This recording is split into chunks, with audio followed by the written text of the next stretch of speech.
తెలుగుదేశం పార్టీకి చీకట్లు విచ్చుకున్నాయి. కంప్లీట్గా ఒక రూపం కాదు, ఒక అద్భుతమైనటువంటి స్థానం ఆవిష్కృతమైనట్టు.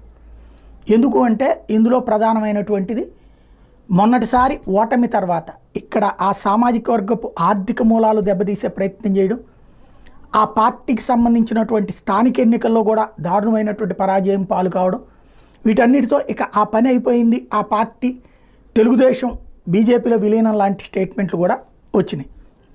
ఇప్పుడు ఆ పరిస్థితి వైఎస్ఆర్ కాంగ్రెస్ పార్టీకి వచ్చింది డైలాగులు. బట్ నేను ఇంతకుముందు కూడా చెప్పా, ఏ పార్టీ కూడా సర్వనాశనం అయిపోవడం ఉండదు. కమ్యూనిస్టులు, భారతీయ జనతా పార్టీ సుదీర్ఘకాలం పాటు అధికారంలో రాకపోయినా ఉన్నది. కాకపోతే పార్టీని సస్టైన్ చేయడం అన్నటువంటిది ముఖ్యం. తెలంగాణలో లాగా ఇక్కడ అట్లాంటి పరిస్థితి లేదు. తెలుగుదేశం పార్టీ స్ట్రాంగ్గానే ఉంది, లోకేష్ కూడా ఉన్నారన్నట్టు. ఇప్పుడు ఇక 5 ఏళ్ల పాటు అధికారంలో ఉంటుంది. నెక్స్ట్ వచ్చేటప్పటికి